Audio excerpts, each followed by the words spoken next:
이왕이면 그래도 빈칸이 있던 걸로 보면 좋을 것 같기는 해요. 굳이 답지로 보는 것보다는.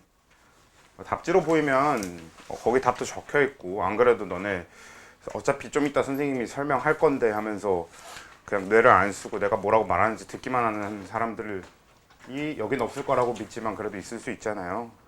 근데 답지까지 있으면, 답지까지 보고 있으면은 더 생각을 안 하게 되니까 그 빈칸이 있는 종이로 오늘 시험 봤던 시험 지면 좋을 것 같아요. 그래서 그걸로 보시면 될 것 같은데, 우리가 지난주 수업 때 EX 1번 정도까지만 적당히 정리하고 마무리를 했으니까 EX 2번부터 그 뒤에 거 마저 마무리를 하고 나서 그 다음에 그 뒤에 걸 또 해봅시다. 일단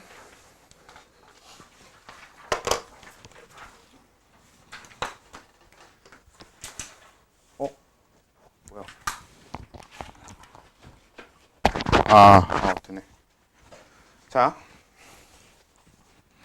해보면요. 일단 EX 2번에 있는 것들 좀 볼게요. 그러니까 EX 1번이랑 EX 2번의 가장 큰 차이는 EX 1번에는 원소 기호들이 좀 보이니까, 뭐 예를 들어서 탄소, O2, CO2 이렇게 다 물질이 주어져 있으면 여러분들이 분자량을 알기가 되게 쉬운 상태일 거고, 그리고 이제 뭐 반응 몰수비야 당연히 개수비로 구해지는 거잖아요, 금방. 그러니까 그걸 통해서 반응 질량비 계산해낼 수 있다. 이게 우리가 지난번에 했던 얘기고, 반대로 질량비랑 분자량비를 이용해서 몰수비를 계산해보기도 하고 뭐 그런 게 다 가능하다, 이런 게 주 얘기였었는데, EX 2번 같은 게 실제로 여러분들이 주로 보게 되는 문제 유형입니다. 이렇게 원소 기호들이 뭐 어떤 원소인지 어떤 원자인지를 알려주는 경우는 별로 없고요. 실제로 대부분 가려놔요. 물질이 뭔지 가려놔야 단순히 외우기만 하는 학생들은 틀리고, 그래도 얘를 좀 제대로 생각하고 할 줄 아는 학생들은 맞출 테니까 기본적으로 목적이 거기에 있거든요. 그래서 원자 어떤 원소로 되어 있고 이런 걸 잘 안 알려줍니다. 그래서 거기에 있는 것처럼 A, B, C 이렇게 물질이 누군지 안 알려주는데요. EX 2번은 이제 EX 1번과 다른 점이 있다면, 물질을 안 알려준 대신에 일단은 개수는 다 적혀 있는 상태고요. 그 다음에 주어진 게 질량으로 주어져 있잖아요. 그러면 맨 앞에 A 더하기 2B가 C가 되는 걸 먼저 해보면요. A 더하기 2B가 C가 되는 반응이다 라고 했을 때, 얘가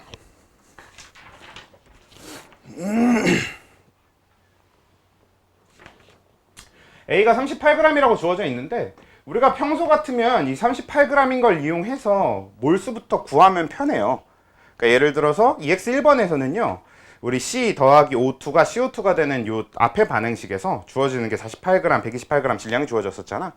그럼 주어진 질량하고 물질이 뭔지 아니까 분자량을 이용해서요, 몰수를 바로 계산해서 몰수로 이용해 주는 게 더 편했는데, 근데 얘네 분자량이 누군지를 모르니까요. 얘 38g, 얘 10g. 그래서 어떻게 이용해 줘야 될 거냐면, 얘가 10g이고 얘가 0g 이렇게 얘가 이제 반응하게 되는, 그러니까 얘는 10g, 0g이 되는 거죠. 다시 할게요.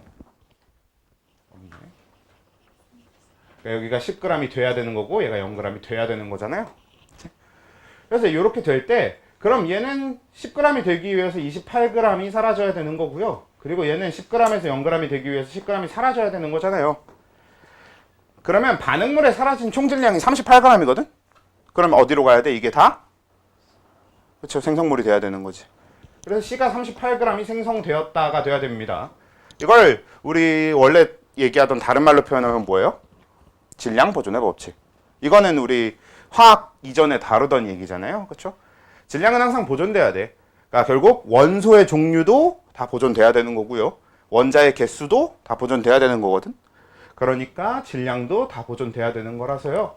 그래서 질량이 이 반응물의 질량 변화량 합은 결국 생성물의 질량 변화량 합과 같아야 되니까. 그래서 38g. 그래서요, 그 반응 후에 10g, 0g 옆에 C는 이제 38g이 생긴다. 이런 걸 이렇게 질량 보존의 법칙으로 간단하게 구해낼 수 있다는 얘기가 되는 거고요.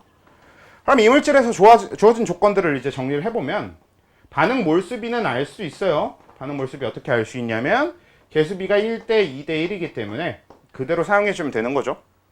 그치? 그 다음에 분자량비는 아직 몰라도 질량비가 또 바로 알 수 있네요. 여기서 조심해야 되는 건 이제 반응 몰수비, 반응 질량비니까 요거 반응에 사용된 만큼끼리의 질량비를 구해줘야 되는 거지. 그러니까 그대로 적으면 28대 10대 38이 될 겁니다.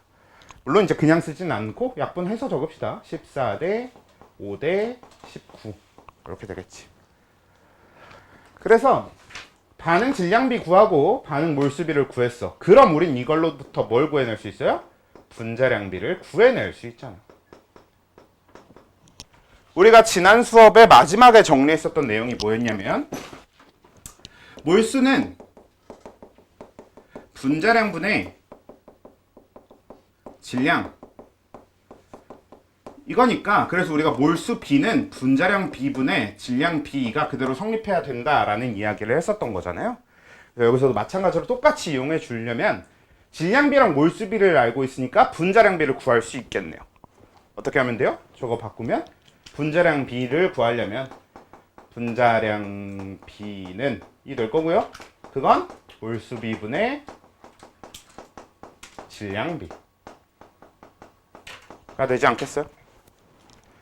그러면 그대로 이용해 주면 결국에 몰수비분의 질량비 그러니까 1분의 14 대 2분의 5 대 1분의 19 이게 분자량비가 될 거라는 거지. 물론 이제 소수로 나타내는 것보다는 이제 요거를 20 곱해줘서 28대 5대 38 정도로 표현하는 게 더 좋긴 좋을 텐데요. 일단은 이런 형태라는 거지. 이해되십니까? 그러니까 결국 방법을 이해하고 방법을 할 줄 알아야 돼. 그냥 그게 제일 중요한 겁니다. 그래서 질량비랑 몰수비랑 분자량비가 이렇게 나온다라는 걸 옆에도 똑같이 써주는 거예요. 그러니까 바로 오른쪽에 있는 식은 빨리 그냥 말로 해봅시다. A 더하기 4B가 3C가 되는 반응식인데 그럼 여기서도 마찬가지로 반응 전에 40g이었던 A가 30g이 돼야 되니까 10g이 사라졌네요. 그리고 B는 20g이 사라졌어요. 그러니까 총 사라진 양이 30g, 반응물의 총 소실량이라고 해야 될까요? 감소량이라고 하면 되겠네요. 예, 반응물의 질량 감소량이 총 마이너스 30이 돼야 될 테니까 그럼 C는 30g이 만들어져야 되는 거고요. 그래서 그게 이제 30g이 되는 거고 그 다음에 반응 질량비는 그럼 그대로 10대 20대 30, 즉 1대 2대 3이 성립하는 거겠고 근데 몰수비는 개수비 그대로 쓰면 되죠? 1대 4대 3을 갖다 쓰면 되는 거지. 그럼 그걸 토대로 구해본 분자량 B가 2대 1대 2가 나오게 되는 거죠. 되죠? 이해됩니까? 그러니까 정확하게는 1대 2분의 1대 1이 나왔었던 거겠고 2를 곱해서 2대 1대 2가 나오게 되는 거죠.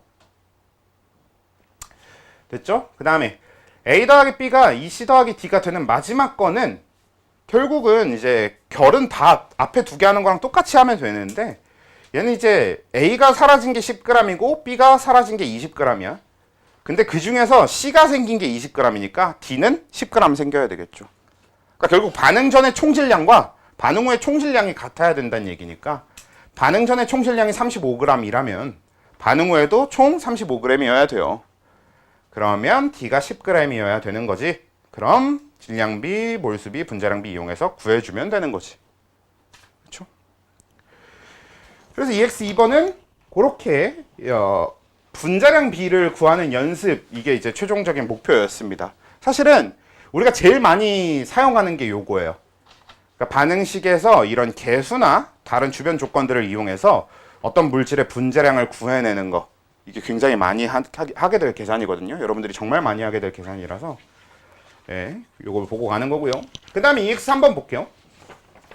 EX 3번은 A 더하기 2B가 C 근데 앞에 개수가 안 적혀 있는데 그러니까 얘는 개수를 완전히 아는 상태도 아니고요. 원소가 누군지도 안 알려줬어요. 근데 개수는 생각보다 되게 쉽게 구해질 거인 게 밑에 반응 몰수비가 주어졌죠. 그러니까 반응 몰수비가 주어져 있으니까 우린 그 반응 몰수비 주어진 걸 이용해서 몰수비 안 주어져 있나요? 몰수비 안 주어져 있네요. 그래서 그럼 다시 그럼 A 더하기 2B가 어쩌고 C가 된다 해서 밑에 반응 전의 질량, 이거는 이제 질량 바로 채우면 되지. 반응 전에 A가 20에서 0이 되는 거고, B가 10에서 8이 되는 거니까. 그럼 C는 22g이 생성돼야 되는 거네요. 근데 문제에서 분자량비가 20대 1대 22라는 걸 알려줬고요. 근데 방금 질량비 계산한 걸로 계산할 수 있지. C가 22g 생성된다고 얘기했으니까 질량비는 20대 2대 22가 되겠네요. 그러면 질량비는 20대 2대 22, 즉 10대 1대 11이 나올 거고요. 이게 질량비고. 그리고 문제에서 준 게 분자량비라서, 그러면 분자량비는 20대 1대 22 써주면 되는 거잖아요. 그럼 이 두 개를 토대로 우린 몰수비를 계산하면 되겠다. 그럼 몰수비 계산하는 게 어떻게 돼요? 몰수비는 분자량비분의 질량비. 요거 그대로 써주면 되는 거잖아. 그러면 분자량비분의 질량비, 즉 요거는 20분의 10 해서 2분의 1 대, 얘는 1분의 1이니까 1일 거고요. 얘는 22분의 11이니까 2분의 1, 즉 1대 2대 1의 몰수비가 나타나겠네요 가 되는 거지. 그리고 우린 이 몰수를 계산한 걸 통해서 개수의 C 앞에다가 1을 그대로 또 채워줄 수 있게 되는 거죠. 반응 몰수비가 곧 개수비니까요. 이해돼요? 그러면 EX 3번의 뒤에 있는 A 더하기 B가 EC 더하기 D, 요거 가로 D가 되는 거는, 이건 이제 방법이 완전히 똑같으니까 여러분들이 해볼 수 있다고 믿고 일단 EX 4번으로 내려가 봅시다. 자, EX 4번을 보시면요, AA 더하기 BB가 CC가 되는 반응식에 대하여 A의 분자량을 A, B의 분자량을 B라고 했을 때 C의 분자량을, 이게 무슨 뜻이냐면 말 그대로 C의 분자량을 이 미지수들을 이용해서 표시하라는 얘기예요. 그럼 이거 되게 간단한데, 일단 결론부터 얘기를 하면 C의 분자량은 C분의 A 더하기 BB가 됩니다. 이게 우리가 C의 분자량을 구하는 거거든. 자, 이거는 뭘 이용하는 거냐면 그 질량보존의 법칙을 최대한 열심히 이용하시면 돼요. 자, 우리가 앞에서 했던 거를 잘 이해했다는 전제에서 요 AA 더하기 BB가 CC가 되는 식을 어떻게 해석할 수 있냐면, 자, 얘는 반응 몰수비가 A 대 B 대 C가 될 거예요. 그리고 분자량비는 라지 A 대 라지 B 대 라지 C가 될 겁니다. 그쵸? C의 분자량. 그리고 우리가 지금 구하고 싶은 건 얘야. 그러니까 얘를 나머지 요 5개의 문자를 이용해서 구하라는 얘기거든. 표현하라는 얘기거든요. 자, 그러면 얘네 둘을 이어줄 어떤 하나의 식이 필요한데, 그게 지금 요거 질량비로 이어주면 되겠잖아요.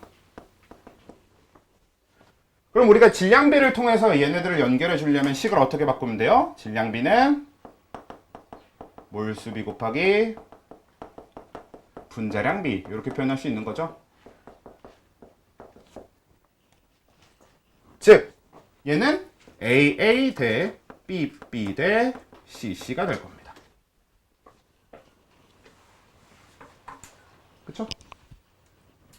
그리고 이게 앞에서도 항상 있었던 건데 재밌는 점인데요. 위에 있는, 지금은 요건 답지를 봐도 괜찮아요. 그 만약에 너희가 이제 프린트가 다 안 채워져 있으면 답지를 잠깐 보면서 해보셔도 되는데, 우리 분자량비를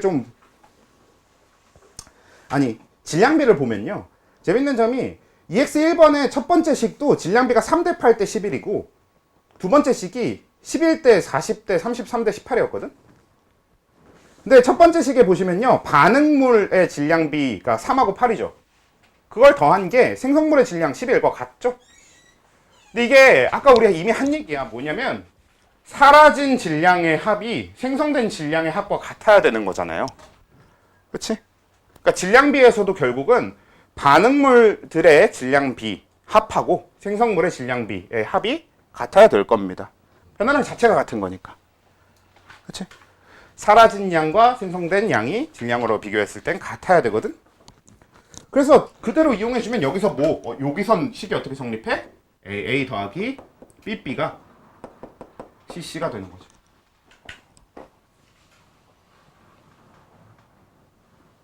되죠? 그래서 우리가 최종적으로 구하고 싶은 C 분자량은 이렇게 나타나게 되는 거죠.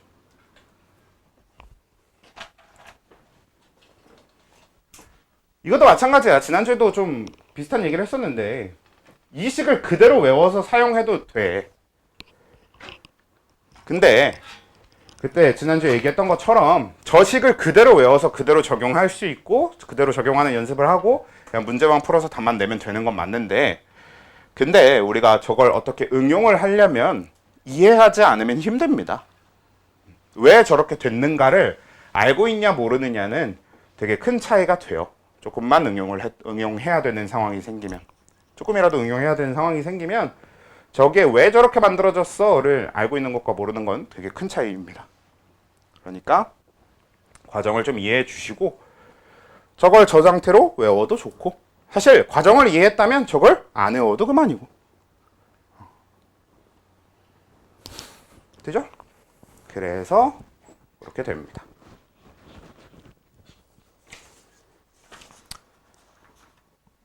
됐죠? 그러면 잠깐 요거 제가 지우개를 안 빨아다 놔서요. 얼른 지우개만 잠깐. 자, 그래서 화학은 이제 여기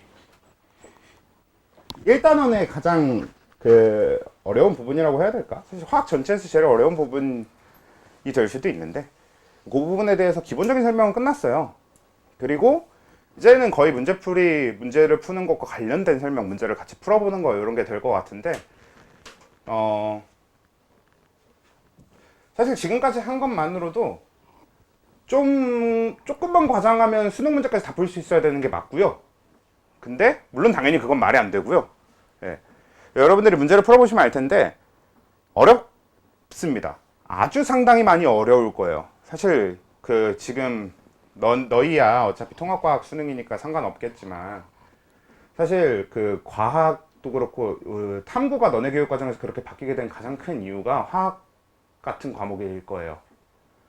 화학이 한 4, 5년 전까지만 해도 그래도 한 7만 명, 8만 명이 수능을 봤었는데 작년 기준으로는 한 2만 명인가 밖에 안 봤거든?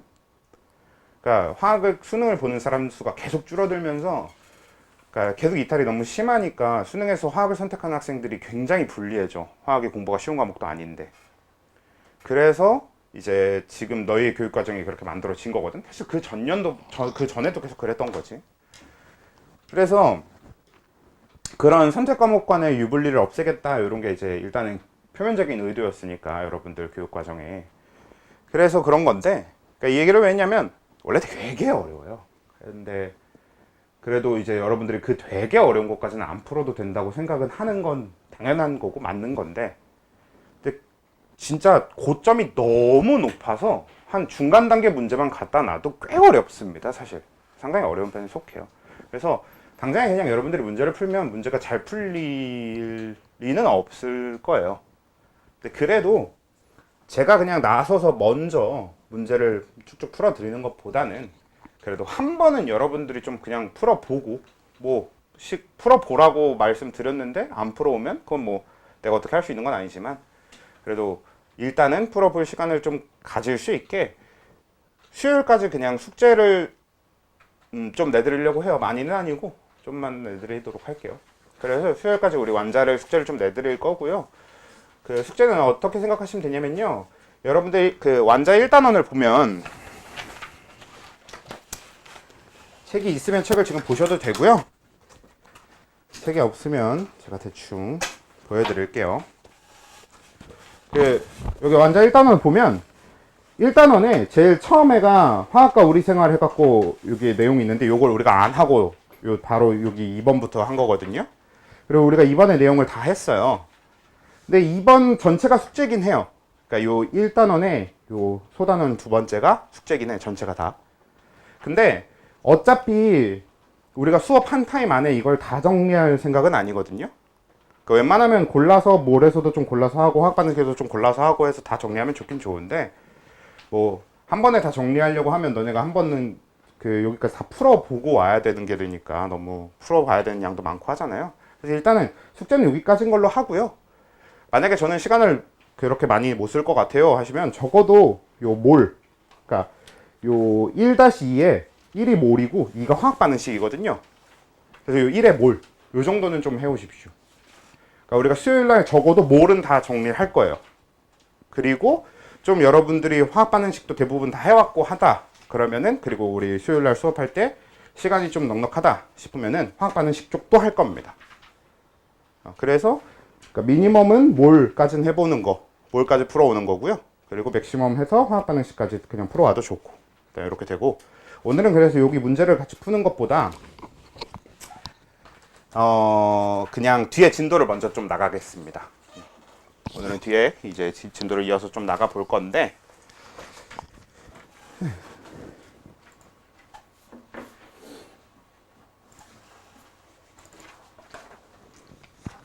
프린트 좀 떼어놓고 봅시다. 이제 이 단원은 그냥 단원 순서대로 나갈 거예요. 그래서 3단원, 4단원을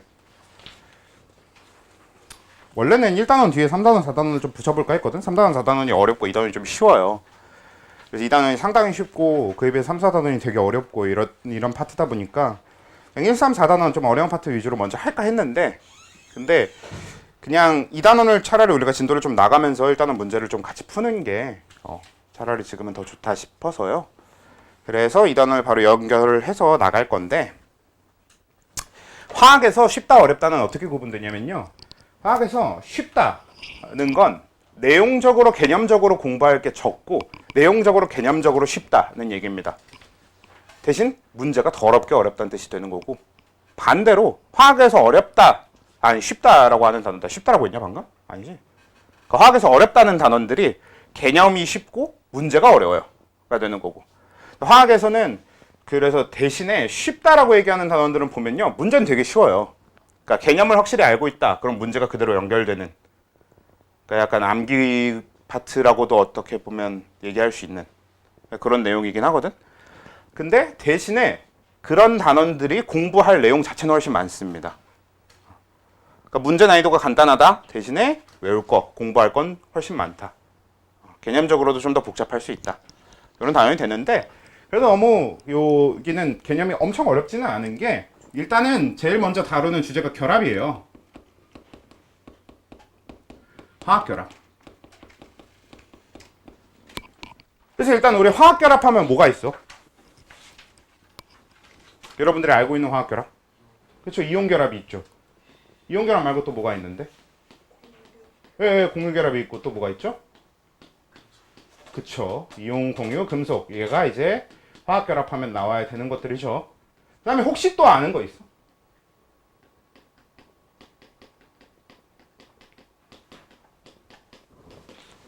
혹시 여러분들이 배워본 것 중에서 결합자가 들어가는데, 배워봤거나 들어본 것 중에서 결합자가 들어가는데 저 세 개로 부르지 않는 거 혹시 있을까요?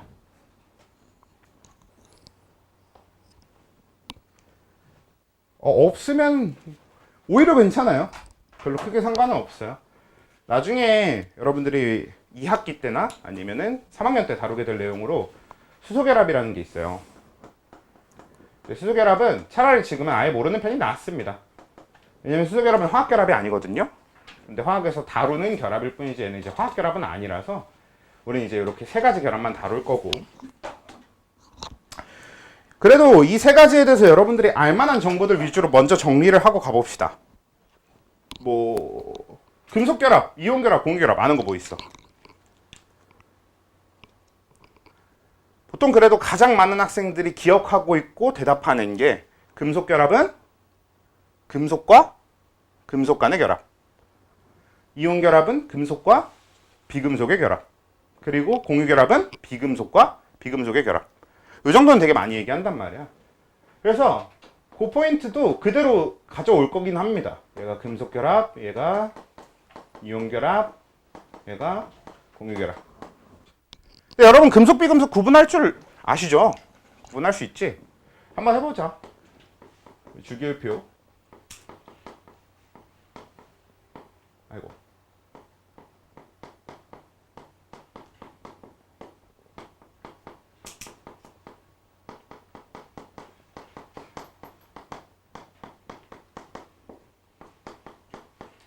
우리가 주기율표를 봤을 때 금속은 어디고 비금속은 어디예요? 우리가 금속하고 비금속을 나누는 기준이 되는 선은 요렇게랑 이렇게가 되죠. 그래서 요 파란색 계단선 위로 있는 얘네들이 비금속이 되는 거고요. 그 다음에 주황색 계단선 아래로 있는 애들이 금속이 됩니다. 우리가 금속은 얼마 없는데 실제로 아는 금속은 여기서 좀 더 많잖아요. 뭐 예를 들어 여러분들이 알만한 게 뭐 구리 같은 것도 있을 거고요. 철, 뭐 아니면 금, 은 이런 것도 다 금속에 들어가고. 실제로 금속 원소가 굉장히 많은데 20번까지가 별로 없는 거야. 그냥 금속 원소들 자체가 보통 좀 원자량이 큰 것들이 많습니다. 그래서 아래쪽으로 가면 금속이 훨씬 되게 굉장히 많아지는 형태가 돼서요. 그래서 기본적으로 20번 안에는 이 정도. 리튬, 베릴륨, 그 다음에 나트륨, 마그네슘, 알루미늄, 칼륨, 칼슘. 이 정도가 20번 안에서의 금속 전부고요. 그 다음에 나머지는 전부 다 비금속으로 봐도 돼. 엄연히 따지면 붕소랑 규소는 이제 준금속이라고 해서 완전히 그 비금속과 결이 좀 다른 물질이긴 합니다. 여러분들 이제 반도체 안 배우나? 배우지? 여러분들 반도체 배울 때 한번 그래도 보지 않았어요? 우리가 흔히 지금 금속, 준금속, 비금속 이렇게 나누는 걸 도체, 부도체, 반도체의 개념을 그대로 적용할 수 있거든? 우리가 금속이라고 부르는 이 주황색 영역에 있는 원소들이 도체가 되고요. 그 다음에 파란색으로 되어 있는 비금속이라고 부르는 얘네들이 부도체가 될 거고요. 그리고 요 사이, 요 붕소나 규소, 이렇게 준금속이 되는 애들이 반도체의 주원료가 됩니다. 우리가 반도체 하면 제일 많이 사용되는 게 실리콘, 그러니까 규소란 말이지. 규소만큼 요즘은 이제 규소보다도 저마늄 같은 게 더 많이 사용되긴 하지만 저마늄은 우리가 20번 안에 들어있는 게 아니니까. 그래서 규소, 이런 게 이제 반도체, 이게 준금속의 특징입니다. 반도체는 이제 어떤 특징을 갖는 거냐면, 그 준금속들은 어떤 특징을 갖는 거냐면, 얘네들은 기본적으로는 비금속처럼 행동해요. 그러니까 금속의 성질하고 비금속의 성질을 나눠놨을 때 얘네들은 주로 비금속처럼 합니다. 그 중에 가장 대표적인 게 붕소랑 규소는 공유결합을 해요. 그러니까 금속결합이나 이온결합도 거의 안 해요. 얘네들은 금속이랑 같이 갖다 놓고 이온결합 할 일이 없는 애들이라서 그냥 거의 대부분 다 공유결합만 하거든. 그래서 그 공유결합 때문에 대부분의 성질은 이 비금속 쪽과 비슷합니다. 다만 원래 비금속이라면 부도체여야 되는데, 근데 얘네들은 신기하게도 반도체인 거지. 완전히 부도체가 아닌 거지. 그래서 우리가 준금속 이런 식의 표현을 붙이는 겁니다. 아무튼 이렇게 나눠놨을 때 금속하고 비금속 당연히 구분할 수 있어야 돼요. 이걸 구분할 수 있어야 여러분들이 물질을 보고 얘가 무슨 결합 물질이구나를 연결할 수 있으니까요. 자, 그래서 금속 결합이냐 이온 결합이냐 공유 결합이냐의 가장 기본이 되는 특징은 요건데, 근데 문제가 사실 금속 결합은 금속과 금속의 결합이라고 보기가 조금 애매한 게, 이 이온 결합이나 공유 결합과 금속 결합은 굉장히 느낌이 다릅니다. 느낌이 많이 다른데, 내가 아까 떨어뜨린 것 같아.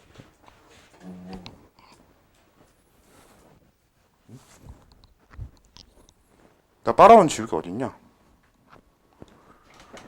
아, 이거 올려놨네. 자, 어떤 식으로 느낌이 다르냐면 이온결합이랑 공유결합부터 얘기해 봅시다. 쟤네들이 좀 더 간단하니까. 자, 이온결합, 우리가 그냥 금속하고 비금속의 결합이라고 얘기했지만 실제로는 이제 어떤 느낌이 될 거냐면, 금속은 주로 전자를 잃으려는 성질을 가지고 있죠. 우리가 그 성질 자체를 금속성이라고 부르기도 합니다. 그래서 금속은 그런 금속성을 가지고 있어서 양이온이 될 거고, 그리고 비금속은 이제 비금속성이라고 해서 전자를 얻으려는 성질을 가지고 있다 보니까, 그래서 비금속은 음이온이 될 거고,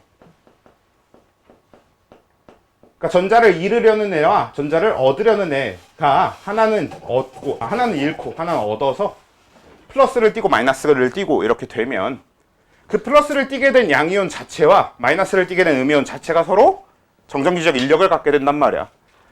그러니까 우리 플러스랑 마이너스 사이에 인력이 존재한다 얘기하잖아요.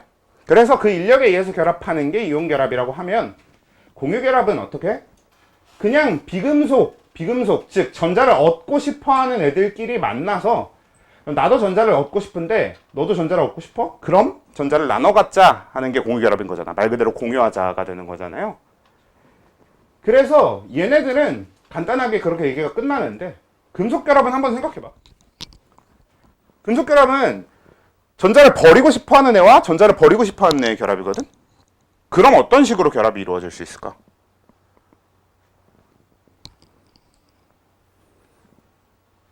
이온결합이나 공유결합에 비해서 직관적으로 잘 안 떠오르지 않아요? 이온결합은 꽤 직관적이고 공유결합도 꽤 직관적이야. 이온결합은 한 놈은 잃고 싶고 한 놈은 얻고 싶으니까 진짜로 줘버려서 그 다음에 결합이 일어나는 거거든? 플러스 마이너스가 생겨서. 공유결합은 나도 갖고 싶고 너도 갖고 싶으니까 뭐야? 같이 돈 모아서 돈 모아서 사는 것처럼 말 그대로 공유를 하는 거잖아요. 그래서 쟤네 둘은 그렇게 직관적인 데 비해서 금속결합은 그렇게 직관적이지 못해요. 그래서 실제로 갖는 성질도 이온결합이나 공유결합과는 굉장히 결이 많이 달라요. 그래서 금속결합은 어떤 형태로 결합을 하게 되냐면, 나도 전자를 버리고 싶어. 근데 너도 전자를 버리고 싶어? 그럼 어떻게 하기로 하냐? 같이 전자를 버릴 공간을 만들자가 됩니다. 그러니까 우리가 흔히 얘기하는 금속 덩어리 있잖아요. 그 금속 덩어리는 실제 우리 그 얘기해 봅시다. 원자에서 원자 핵이 갖는 크기와 이 바깥에 전자가 들어있는, 우리 흔히 전자 껍질이라고 표현한단 말이지. 이 전자 껍질이 차지하는 공간, 이 전자의 공간하고 가운데 원자 핵의 공간의 크기 차이가 어느 정도인지 알아? 보통 우리 원자 핵의 크기가 그 원자 전체 크기에 비해서 진짜 어마어마하게 작거든요. 주로 뭐 대충 뭐 그 막 그런 식의 표현 많이 하는 것 같은데, 원자 자체가, 제가 이런 비유를 많이 해보진 않아가지고 정확한 비유는 아닌데 얼추 이런 느낌이다 정도가 되는데, 원자 전체, 원자 하나의 크기가 그 축구장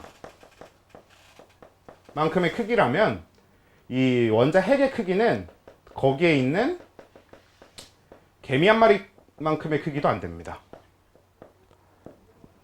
개미 한 마리보다도 작은 경우가 대부분일 거예요. 그러니까 실제로 원자의 크기에 비해서 원자 핵은 진짜 어마어마하게 작아. 근데 우리가 이걸 원자를 축구장 스케일로 키워놨으니까 그래도 원자 핵이 개미씩이나 되는 크기를 갖게 되는 거지, 실제 원자는 축구장은커녕 실제 원자 자체도 개미보다 한참 작잖아요. 그러면 원자 핵은 얼마나 작겠어. 그렇지? 그래서 그 크기 차이가 상당히 큰데, 이 둘의 크기 차이가 상당히 큰데, 근데 그렇다 보니까 요 금속 결합에서 결국은 그 덩어리의 대부분은 빈 공간이거든. 사실 그건 이온 결합도 그렇고 공유 결합도 그래요. 그러니까 어떤 물질 자체가 대부분은 빈 공간이 될 수밖에 없어. 원자 핵이 차지하는 공간은 얼마 안 되니까. 결국 전자가 차지하는 공간이 훨씬 넓어서. 그래서 그 엄청나게 빈 공간이 많은데, 금속 결합은 그걸 좀 더 그 빈 공간을, 나도 전자를 잃고 싶고 너도 전자를 잃고 싶으니까 우리 같이 버려둘 공간 정도로 만들어 두자가 되는 겁니다. 그래서 원래는 금속과 금속의 결합 저렇게 표현을 하긴 했어. 그리고 여태까지 그렇게 해왔고, 지금도 저 표현 자체가 아예 근본적으로 틀렸다라고 얘기하기는 좀 그래요. 근데 엄연히 따지면 별로 좋은 표현은 아닙니다. 실제로 금속 결합은 어떤 결합이냐면, 양이온과 전자 사이의 결합이 됩니다. 즉 무슨 얘기냐? 이렇게 금속 원자들끼리 모였어. 그리고 방금 얘기한 것처럼 우리 같이 전자를 버려둘 공간을 만들자가 됐어. 근데 그 공간은 어떨수록, 그러니까 나도 전자를 버리고 너도 전자를 버리고 할 거긴 한데, 전자가 더 많이 버려지려면 공간이 넓을수록 좋을 거 아니에요. 그래서 금속 원자들이 많이 모이면 서로 전자를 더 많이 버릴 수 있는 그런 공간 자체가 많아지니까, 주로 그러면 그럴수록 그 금속 결합이 더 세지기도 하고 그러거든요. 근데 그 형성 과정이 그렇게 모이면 주변에 공간이 생기니까, 이만큼 공간이 이렇게 생겨. 그러면 얘도 전자를 버리고 얘도 전자를 버리고 얘도 전자를 버리고 얘도 전자를 버리고 다 전자를 버리거든. 근데 원자가 전자를 버렸으면 우린 그걸 뭐라고 불러요? 양이온이라고 불러야 되는 거 맞지 않아? 그쵸? 그래서 전자를 버렸기 때문에 금속 원자, 아니 금속 이 덩어리 안에는 다 양이온이 들어있어요.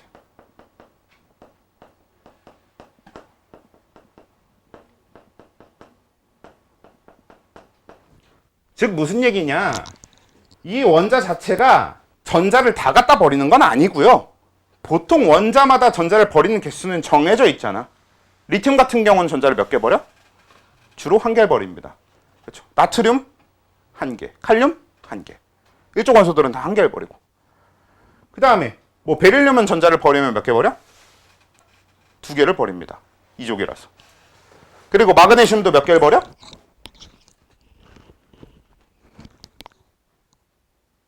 마그네슘은 몇 개 버려? 전자를. 그쵸. 마그네슘은 두 개 버려. 그러니까 그 이족 원소라고 하는 애들은 전자를 주로 두 개를 버릴 거고, 알루미늄은 몇 개 버리고?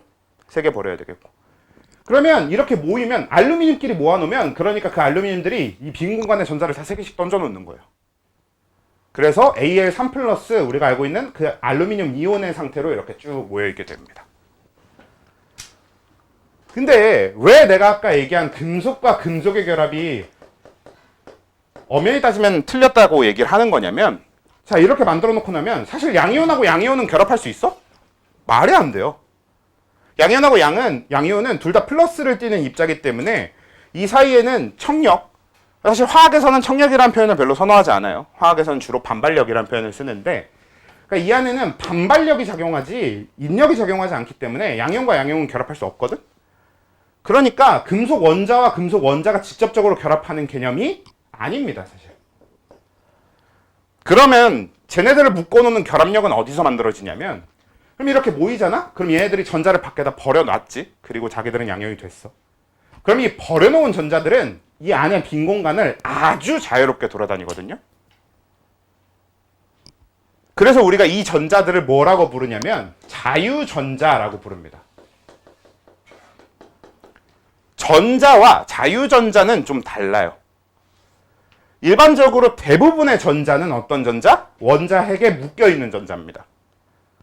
그러니까 원자하고 원자 핵의 이 인력에 의해서 그 원자 안에 들어있는 전자들이 돼, 대부분의 전자들. 근데 우리가 자유전자라고 부르는 애들은 뭐냐면 그 원자에 묶여있지 않고 말 그대로 진짜 자유롭게 된 전자들을 자유전자라고 부르거든. 그래서 이 자유전자들이 이 빈 공간을 전체를 다 돌아다니는 거야. 그럼 무슨 일이 생기냐? 아까 알루미늄 얘기했으니까 알루미늄으로 해볼게. 그럼 얘가 Al3 플러스가 되고, 얘도 Al3 플러스가 되고, 얘도 Al3 플러스가 되고, 얘도 Al3 플러스가 되고, 얘도 Al3 플러스가 되고, 얘도 Al3 플러스가 되는 거거든? 그럼 우리 6개만 갖다 놔도 전자가 총 몇 개가 나와서 돌아다니게 되게?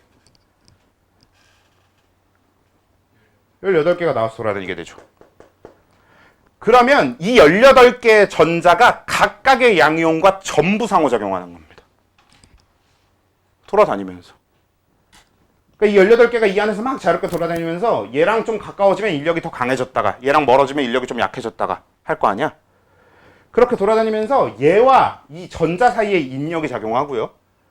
그게 얘한테도 18개, 얘랑도 18개, 얘랑도 18개, 얘랑도 18개, 얘랑도 18개, 얘랑도 18개가 상호작용을 하니까 그게 전체를 묶어놓는 힘이 되는 거지. 그게 금속결합의 실제 원리예요. 그러니까 사실 금속결합은 원리만 이해하면 끝이야. 왜냐면 쟤는 더 이상 더 얘기할 게 없어요. 응용될 여지가 없거든. 왜냐면 금속결합은 더 응용할 수가 없는 게 이런 식의 결합이다 보니까 금속하고 금속을 결합시켜놨을 때 어떤 특징이 바뀌고 이런 일을 보기가 쉽지 않아. 우리가 흔히 생각하는 화학결합과는 결이 달라. 그러니까 예를 들어서 H2랑 O2랑 결합해서 H2O가 되는 거에 대해서 그 화학 이전까지도 이런 화학과 관련된 내용을 다루면 항상 나오는 얘기가 H2의 성질과 O2의 성질, 그러니까 수소기체와 산소기체의 성질과 물의 성질은 다르잖아. 이런 얘기가 꼬박꼬박 등장하거든요. 그렇게 화합물과 화학적으로 결합한 화합물과 그 화합물의 재료가 되는 물질들의 성질은 달라야 되는데, 그 원소의 성질은 달라야 되는데, 근데 금속은 그렇지가 않아요. 금속 결합 자체가 그런 식으로 되지가 않아. 그래서 금속 결합은 다른 이온 결합이나 공유 결합들과 다르게 화학적으로 응용하기가 쉽지 않습니다. 특히나 우리가 지금 이 고등학교 2학년 화학 단계에서 그걸 응용하는 걸 배우기가 더 쉽지 않고요. 그래서 여러분들은 딱 방금 설명한 결국 금속 결합이라고 하는 건 여태까지 우리가 금속과 금속의 결합이라고 했지만 실제로는 양이온과 자유전자 사이의 결합이다 라고 하는 걸 그냥 그 문장만 아는 게 아니라 왜 그런지까지 좀 이해를 해 주시는 게 딱 알아야 되는 전부가 됩니다. 금속 결합은 그 이상 알 필요가 없어요. 오케이? 이해되셔요? 자, 이해가 되셨으면 그 다음 이온 결합에 대한 내용으로 넘어갈게요. 자, 근데 이온 결합도 그렇게 생각할 수도 있어. 사실 이온 결합은 아마 여러분들이 제일 많이 다뤄봤을 거거든. 그러니까 고등학교 2학년이 되기 전까지 저 세 가지 결합 중에 가장 많이 다루는 결합이 이온 결합일 거예요. 그래서 이온 결합 어차피 많이 아는데 잠깐만.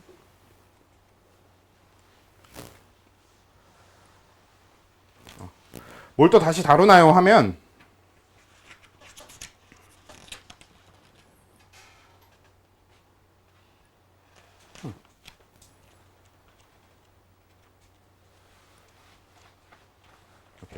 딱 그냥 그 정도만 아시면 되는데요. 뭐가 되냐? 금속이 아이고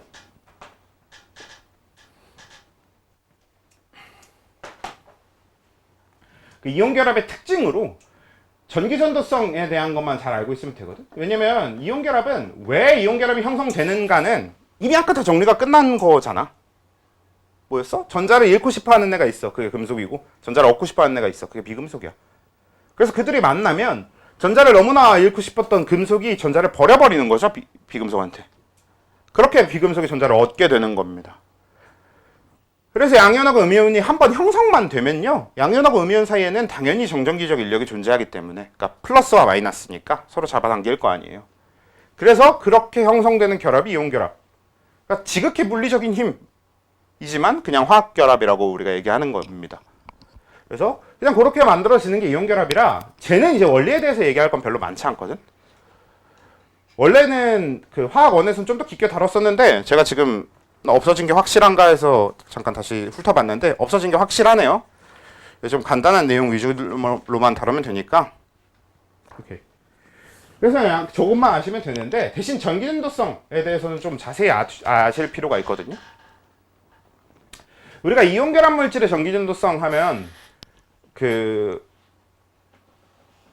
있을까요, 없을까요? 전기전도성이. 사실 이게 상당히 복잡한 문제거든요. 이온 결합 물질이 전기전도성을 갖느냐 안 갖느냐 이거는 그냥은 대답할 수 없고 원래 좀 조건이 따라 붙어야 되는 것들이거든. 근데 이거를 전기전도성에 대한 정리를 굳이 이온 결합만 가지고 하지 말고 공유 결합도 같이 일단 해볼게요. 어차피 공유 결합도 원리에 대한 얘기는 더 할 필요가 없을 것 같아. 아까 얘기하는 것처럼 전자를 얻고 싶은 애들끼리 만났어. 그래서 그냥 나도 얻고 싶고 너도 얻고 싶으니까 돈 모아서 물건 사는 것처럼 그냥 같이 전자를 묶어놓고 같이 공유하자의 개념인 거잖아요. 그래서 왜 결합이 형성되는가에 대해서는 그 정도만 알면 되기 때문에 별로 어렵지 않고 그래서 공유 결합이 왜 형성되는가 말고 쟤도 특성을 봐야 되는데 그래서 전기전도성이 가장 중요한 특성이 돼요. 이온 결합하고 공유 결합에서. 그래서 그걸 정리를 해볼게. 자, 금속 결합. 이온 결합. 공유 결합.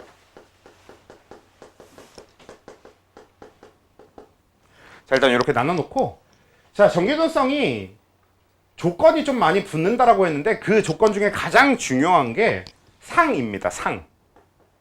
여러분 상이 뭐예요? 물질의 상. 상이란 표현이 뭐야? 아마 상이란 표현은 조금 생소할 수 있어. 그러면 상이란 표현 대신에 주로 우리가 사용하는 표현으로 하면 상태가 됩니다. 물질의 상태 하면 보통 뭐를 얘기해? 지금 이 물질이 고체냐, 액체냐, 기체냐를 얘기하죠. 근데 이게 상태란 표현을 그러니까 이 학계에서는 안 쓰거든요. 그러니까 상이라고 해요. 실제 전문 용어로 상이라고 부르는 게 기본적인 용어이기 때문에 여러분들이 이제 상이라는 표현을 좀 익숙해지셔야 되는데 얘네들의 전기전도성을 얘기할 때 이 상을 기준으로 나누게 되는데요. 고체일 때와 액체일 때를 위주로 먼저 얘기를 해봅시다.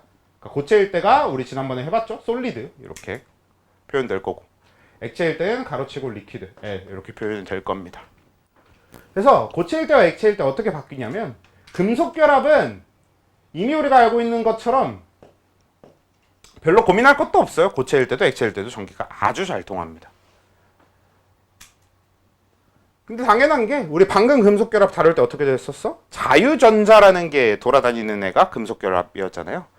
그러니까 이 자유전자가 돌아다닌다라는 얘기 자체가 결국 전류가 흐르기가 아주 좋게 되어 있는 거지. 우리 전류의 흐름이 결국 전자의 움직임이잖아요. 물론 방향은 반대지만. 그래서 전자가 움직일 수 있다 해서 가장 금속 결합은 그 조건이 아주 잘 맞는 애인 거지.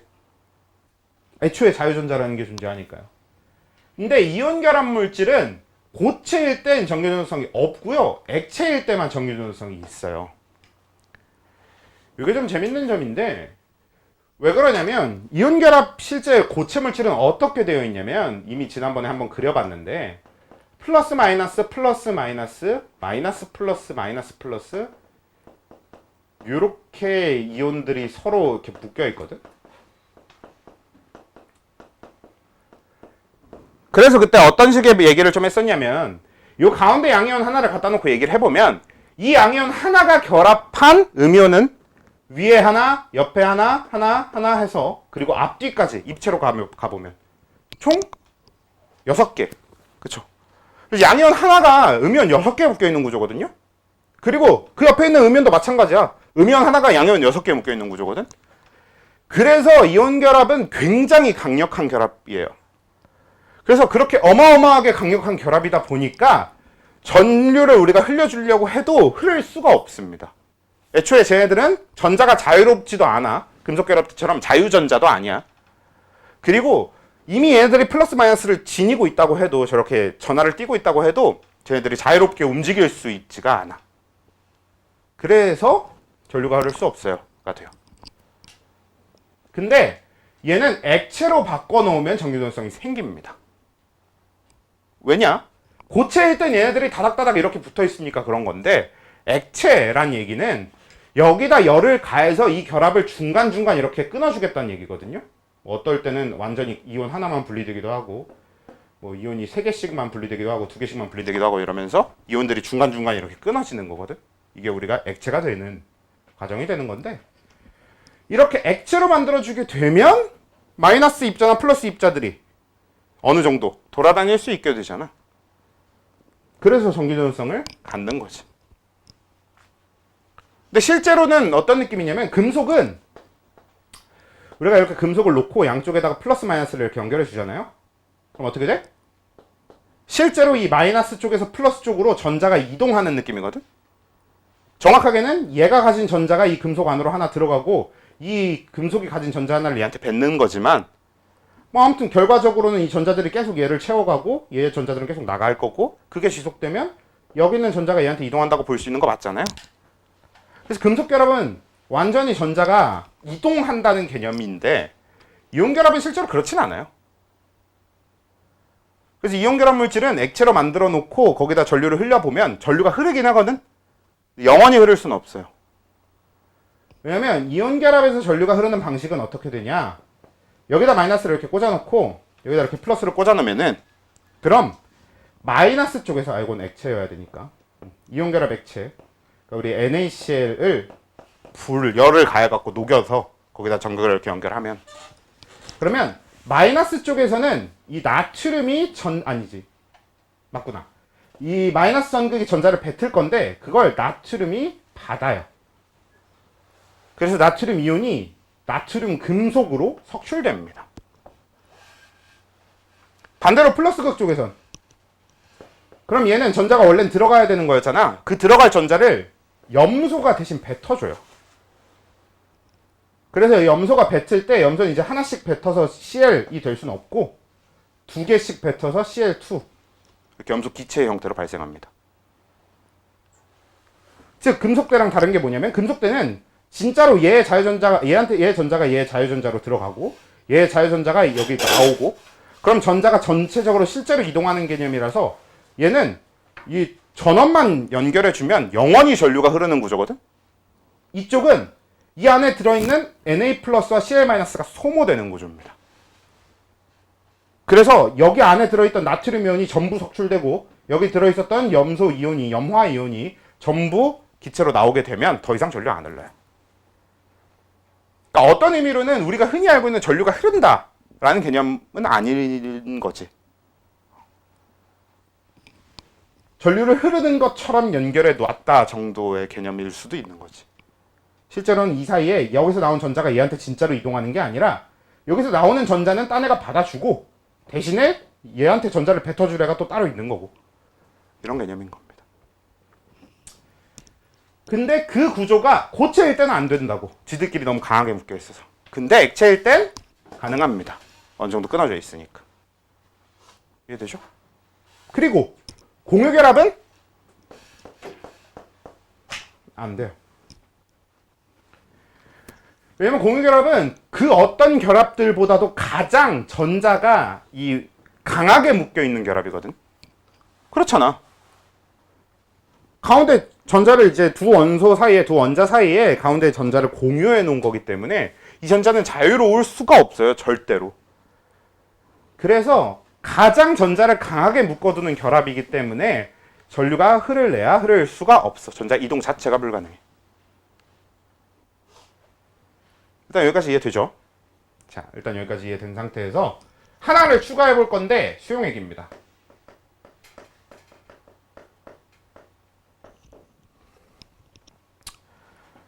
자, 우리가 이 수용액 상태의 전기전도성에 대해서 얘기를 하면 일단 금속 결합부터 빨리 해결을 하려면 얘는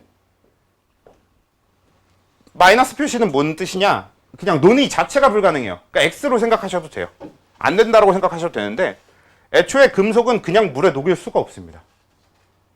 그러니까 수용액이라는 게 물에 녹여서 전기전도성을 갖는지를 확인하겠다는 거잖아. 근데 금속 결합은 물에 녹이는 것 자체가 불가능하기 때문에 그냥 말이 안 되는 이야기예요, 애초에. 그러니까 이거는 이야기할 수 없어서 마이너스를 쳐놓은 거야. 근데 여러분, 물은 원래 전기전도성 있어, 없어? 없는 게 맞아요. 우리 물이 전기전도성이 없다라는 사실을 어떻게 확인할 수 있어? 너무 간단해, 여기 있잖아. 공유결합 물질은 고체든 액체든 전기전도성이 없거든? 그리고 물은 공유결합 물질입니다. 왜? 물 이루고 있는 거 뭐야? 물 화학기호 어떻게 돼? H2O. H 수소 뭐예요? 비금속. O 산소 뭐예요? 비금속. 비금속과 비금속의 결합이니까 공유결합 물질이죠. 그러니까 물 자체는 전기전도성이 없어요. 그러니까 물은 전류가 안 흘러. 그러니까 우리가 수용액 상태에서의 전기전도성을 확인하는 게 의미가 있는 거예요. 원래 물은 전류가 안 흐르는데 뭔가를 녹여줬더니 갑자기 전류가 흐른대 라는 걸 얘기하는 거거든. 그래서 이걸 좀 표현을 바꿔볼 건데 그냥 옆에다 추가하셔도 돼요. 전해질. 그러니까 우리가 지금부터 얘기하는 건 전해질 여부와 마찬가지입니다. 이 물질이 전해질이냐 아니냐를 얘기하는 거예요. 전해질이라는 표현은 처음인가? 좀 생소한가요? 그래요? 전해질이 뭐냐면 전해질이 되게 별 얘기가 아니야. 전해질은 물에 녹였을 때 그 물이 전기 전도성을 갖게 하는 것, 전류가 흐르게 하는 물질, 이런 걸 전해질이라고 합니다. 그러니까 원래 우리가 지금부터 얘기하려고 했던 수용액 상태에서 전류가 흐르느냐, 그 말이 곧 전해질이냐 이 말이랑 똑같은 거야. 그러니까 전해질이면 수용액 상태에서 전류가 흐르는 거고, 비전해질이라고 하기도 하고요. 전해질이 아니면 수용액 상태에서 전류가 안 흐르는 애들을 얘기하거든.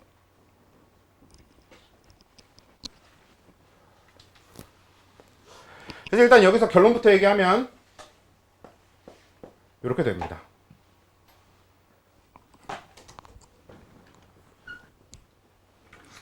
그래서 이온결합 물질들은 전부 전해질이 되고요. 공결합 물질은 전해질이 안 돼요.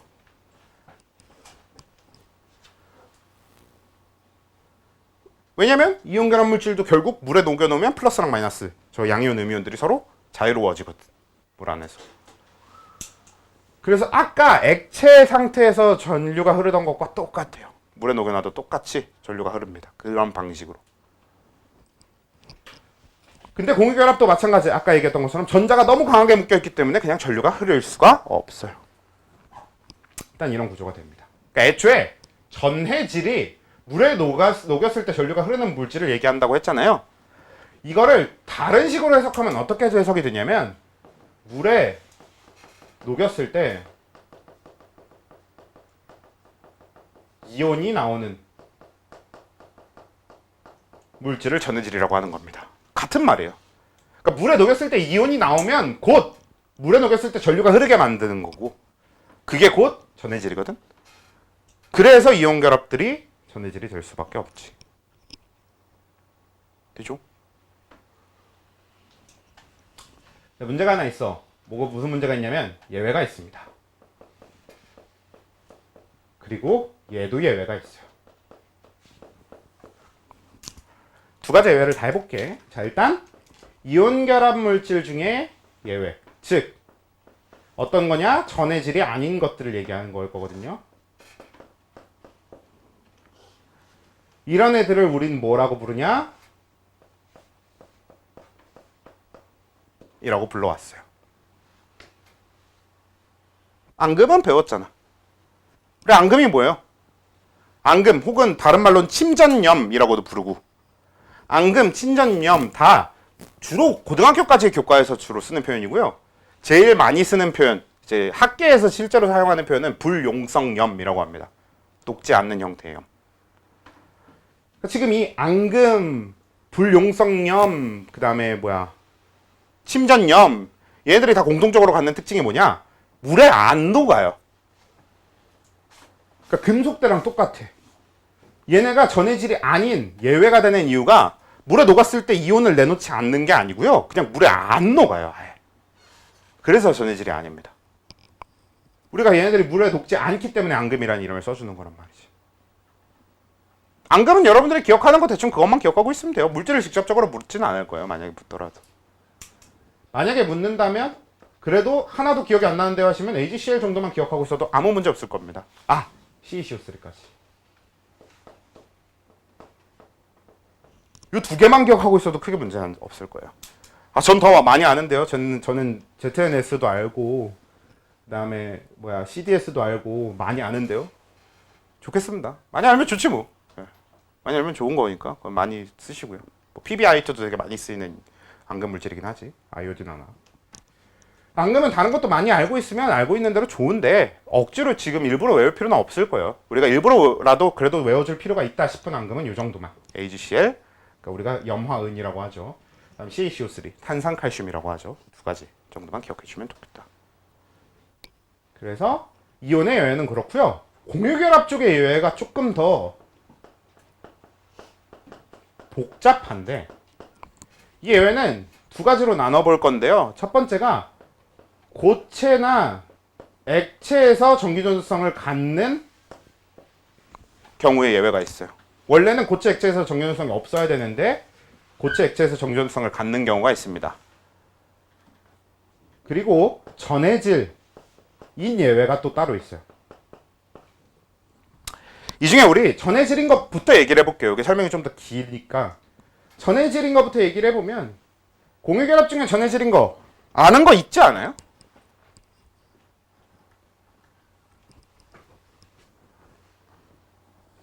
자, 우리 전해질이 뭐라 그랬어? 물에 녹였을 때 전류가 흐르는 물질이라고 했죠. 그리고 그거는 물에 녹였을 때 이온이 되는 물질이라고 했죠. 그치? 그치? 전해질은 물에 녹였을 때 이온이 되는 물질, 이온이 나오는 물질. 자, 그러면 지금 우리가 얘기해야 되는 건 공유결합인데도 물에 녹였을 때 이온이 되는 걸, 이온이 나오는 걸 생각해 봐야 되는 거지.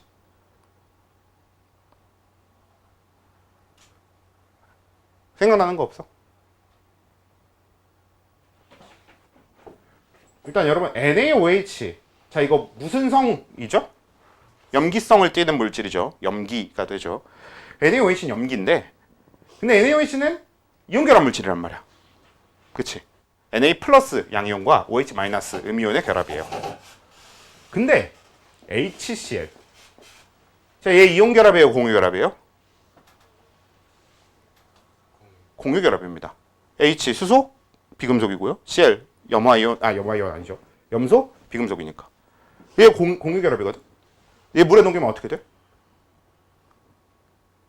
요 산성물질 산 특징 배웠잖아. 물에 녹이면 H 플러스가 나오죠. 얘는 물에 녹이면 H 플러스와 Cl 마이너스로 이온화가 돼요. 이온결합 물질이 아닌데. 그럼 전해질이지. 그래서 공유결합 중에서 공유결합 물질 중에 이런 전해질들이 있어요. HCl 말고 또 뭐가 있냐면 HCO3, H2CO3, 또 HI, 뭐 HBr, HF, 또 뭐 있어? H2SO4, 또 뭐 있니? HNO3. 좀 더 간단한 물질 없나?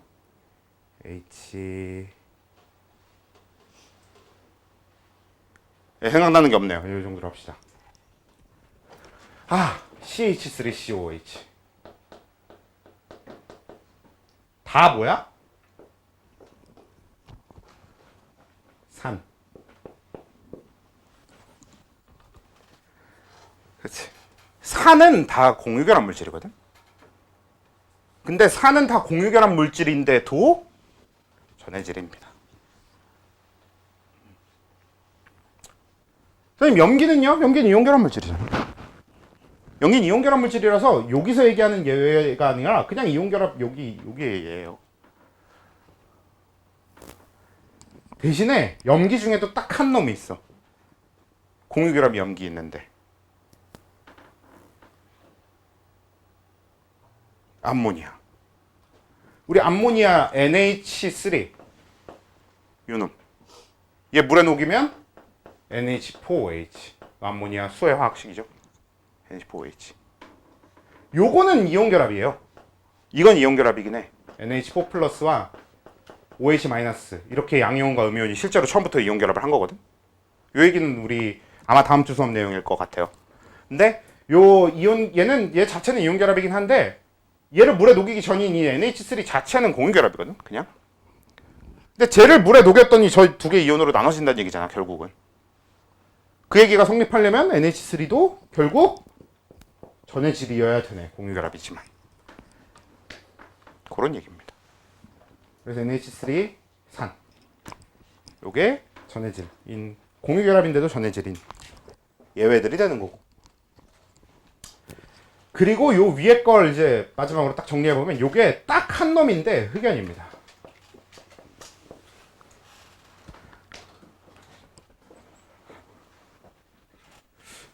요즘은 탄소 동소체를 어느 정도로 다루는지 모르겠어서 혹시 여러분들 배운 탄소 동소체가 뭐가 있어요? 탄소로 이루어진 물질? 흑연 다이아몬드는 배웠지? 그치? 그 정도는 배우지 않나?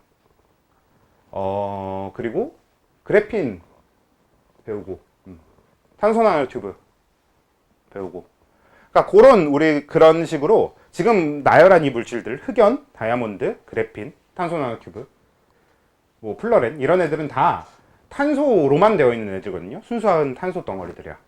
뭐 혹은 코크스도 있긴 있는데 코크스는 뭐 별로 그 사용할 수 있는 상태의 물질은 아니니까 빼보면 코크스는 흑연이랑 거의 다를 게 없으니까. 그래서 흑연, 다이아몬드 해서 쭉 나열해 놓은 이 탄소로만 되어 있는 물질들 중에 흑연 딱 고놈 얘만 전기전성을 갖습니다. 물론 실제로 탄소 나노튜브나 그래핀도 그 어떻게 활용했냐에 따라서 걔네들은 이제 소재다 보니까 걔네들은 전기전성을 갖게 만들 수는 있을 거거든. 기본적으로는 우리는 그 자연 상태의 물질 중에서는 그래서 흑연만 전기전성을 갖는다라고 생각하시면 되는데 얘가 전기전성을 갖는 이유가 되게 특이하게도 다른 애들에 비해서 공유결합 물질인데도 전기전성을 특이하게 갖는 이유가 전자가 옮겨주는 게 아니야. 그러니까 금속결합은 전자를 직접 옮겨주는 개념이고 이온결합은 한쪽에서 전자를 대신 얻어주고 한쪽은 대신 버려주고 이런 개념이었잖아요. 그거에 비해서 흑연은 어떤 느낌이냐면 그냥 흑연 안에 진짜로 전자가 다닐 수 있는 빈 공간이 있어요. 진짜 그냥 비어 있어서 전자가 움직일 수 있는 개념에 가깝습니다. 실제로 흑연의 구조가 어떻게 되어 있어? 배운지 안 배운지 모르겠네. 여러분 그래핀이 흑연 한 층인 거 알지? 배웠네? 실제로 그래핀 발견 어떻게 되는지 알아? 그 흑연에다가 테이프 붙였다 뗐다 하다가 발견했어요. 그래핀. 그러니까 이 흑연의 한 층만 분리했더니 흑연은 굉장히 약한 소재잖아요. 우리 샤프심 이런 게 다 흑연이니까 되게 쉽게 부러지고 굉장히 약한 소재잖아. 근데 그 중에서 한 층만 딱 분리했더니 정말 엄청 튼튼한 소재가 되더라. 이게 그래핀이란 말이에요. 그래서 그래핀이 결국 한 층이고 그 그래핀이 엄청 여러 층 쌓여 있는 게 흑연이라고 하는 물질의 구조다 보니까 그 그래핀과 그래핀 사이가 되게 결합이 약하거든. 어차피 다음 주에 할 내용이니까 요거 정도만 얘기해보면 너네 탄소 공유결합 몇 번 할 수 있죠? 그쵸? 4번 할 수 있지.